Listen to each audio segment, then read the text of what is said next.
what is your favorite part about living in the United States of America?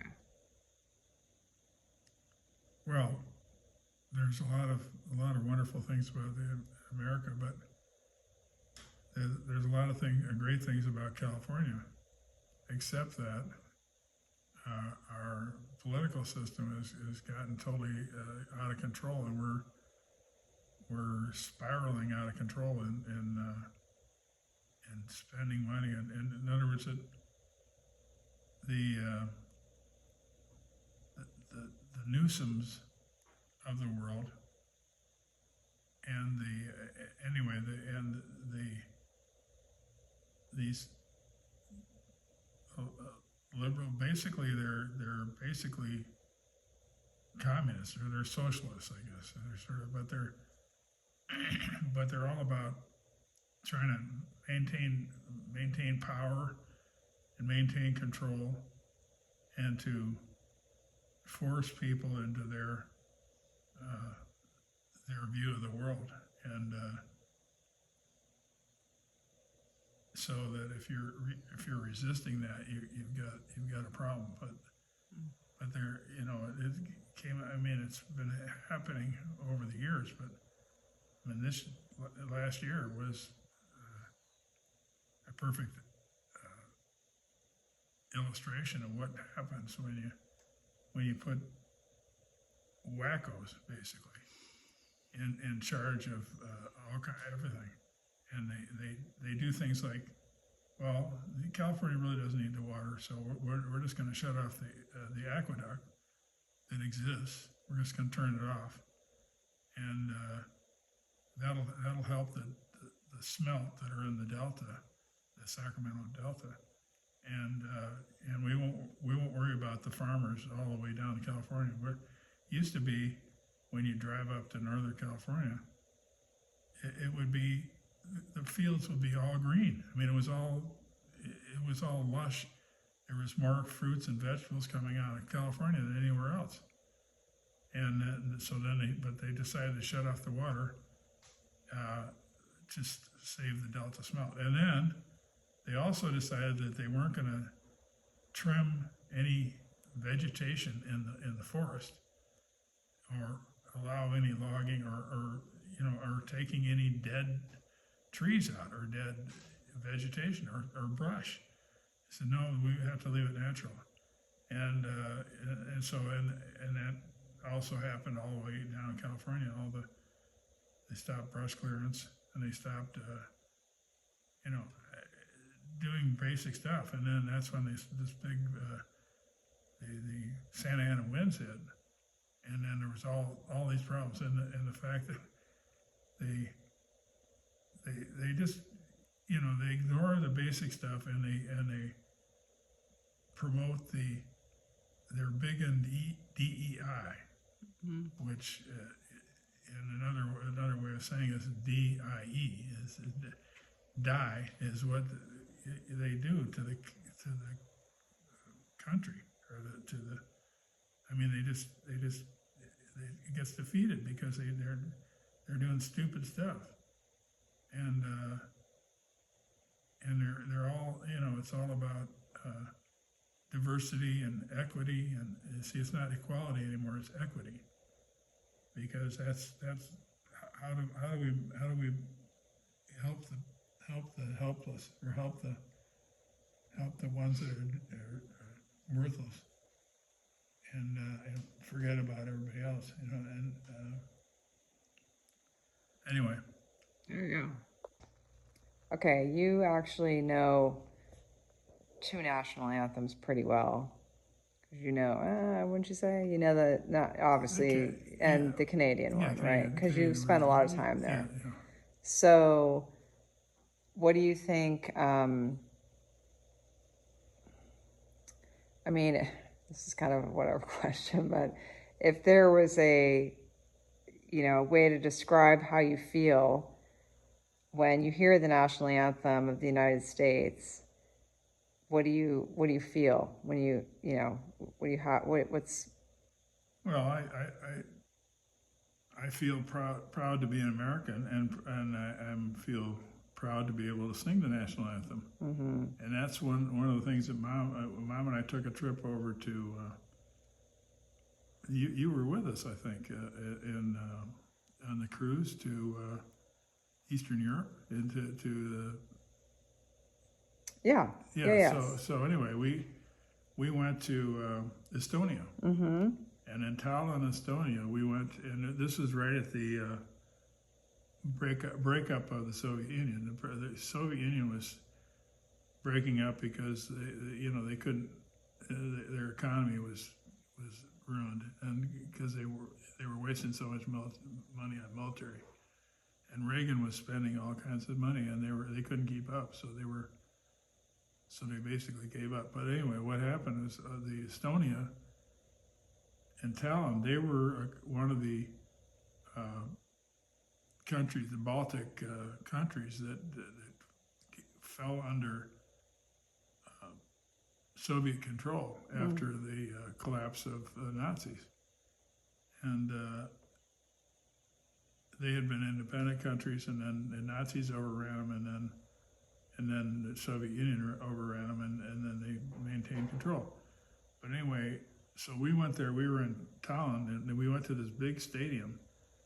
I think you were there, but maybe you didn't remember. Yeah. No, I was there. It didn't make as big an impression on you as it did me, because there were these people that hadn't been free for 60 years or a long time, because they were with the Nazis, and then they were under the communists, and so they were just so over, and they hadn't been allowed to sing their national anthem, and that event we were at was the first time that they've been able to sing their national anthem, because you'd be sent to Siberia if you did stuff like this. Wow. Yeah, that's really cool. Okay, who's your favorite president? Well,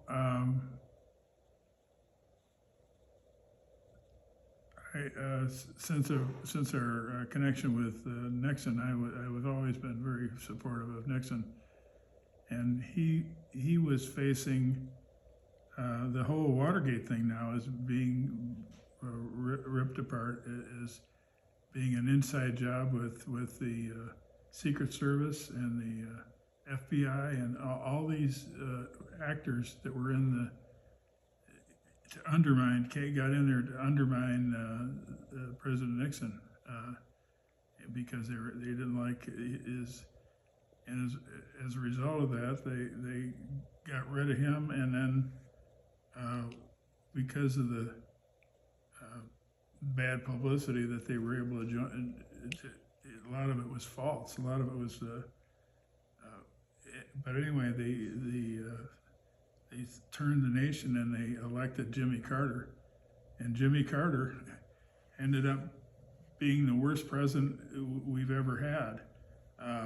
He gave away the Panama Canal for $1 or so to Panama, but then Panama was allowing the Chinese communists to just until Trump got in here to take it over, or to control it so that they could, if there was a conflict, they could shut it down. So would you say your favorite president was Nixon and your least favorite was Carter? Oh, well, until now.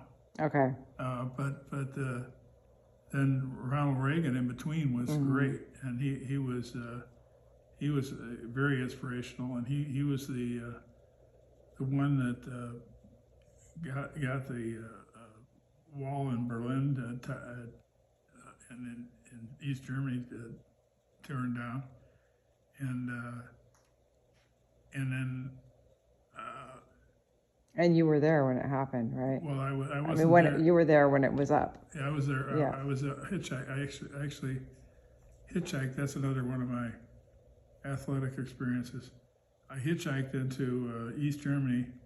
I was on a trip with some Cornell buddies when we went over to Henley to race in England, and then I decided to ride around with them and around Europe, and they had a trip planned. But what happened was my passport got stolen, and And then when that happened, I couldn't leave. I was in France and in the Riviera in France. How did your passport get stolen? Well, I left my suitcase in the car because what happened was I guess what it probably was because I was I didn't want to pay for the hotel if I could sleep on the beach, and that's what I started sleeping on the beach, and I left the suitcase and all my, anyway all my papers and everything in the car. So frugality led to a bigger issue. Problem. Yeah. A big issue. Yeah. Yeah. Moral of the story is pay for the hotel room. Okay. What's been your favorite travel experience outside the U.S.?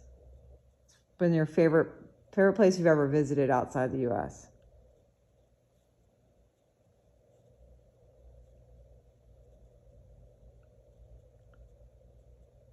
I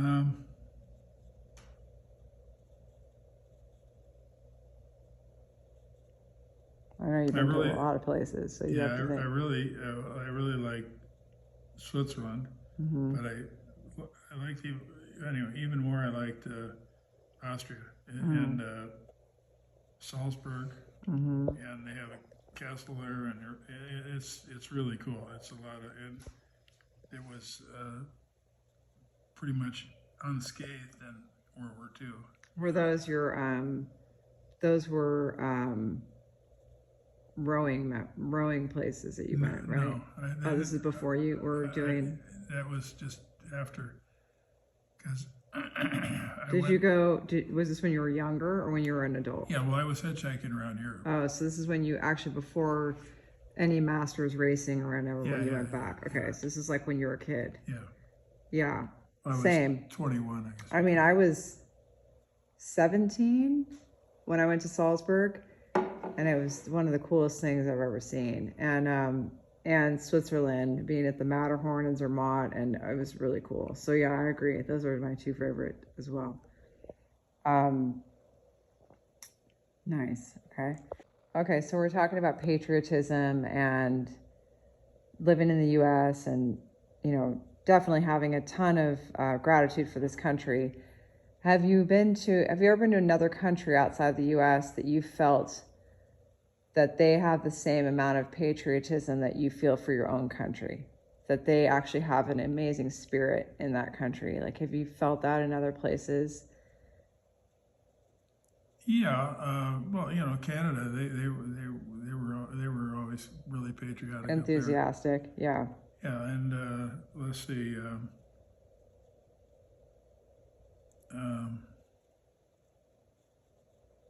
Well, I mean, a lot of people are proud of their country, and I know in England, they're very, very proud of the United Kingdom, and or maybe that they get to experience, because a lot of places don't get to experience the freedom that we have. So maybe if there's other places that you visited that you felt, because I know personally, even going on the first trip outside the country and coming back to the U.S., like I felt a new sense of pride that I hadn't felt before, or a new sense of gratitude, because I really didn't realize how amazing we had it in this country until I left and came back. There's a lot of people like that, and as a matter of fact, that's how a lot of this stuff happens, is because people get real complacent. They say, "What's the big deal?" They don't, they haven't experienced like the people that escaped from Cuba, or the people that or Romania, or a lot of places or China. There's tremendous amount of oppression. Yes. Yeah. So yeah, we definitely are very fortunate. So that's really the whole reason to even do this, because you've had a lot of experience with longevity and travels and representing the U.S. and having opportunities that many people haven't had, and glimpses into so many other situations that people haven't had. So I just thought it was good to get your to impart your wisdom with others, and then you have a lot of wisdom in your 82 years and a lot of patriotism, and I think we learned that from you. So that's why I was saying that I don't necessarily think patriotism, you're just born with it. I think it's something that's an example that's shown, and it's, Right. you're, Well, you have to experience it. You have to, and that's why, that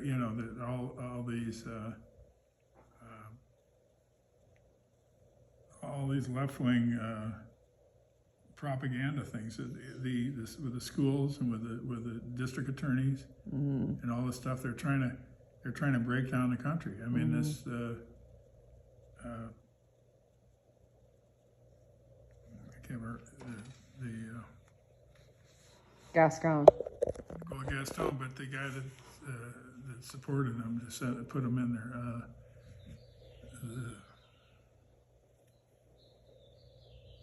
I can't think of his name. Not Soros.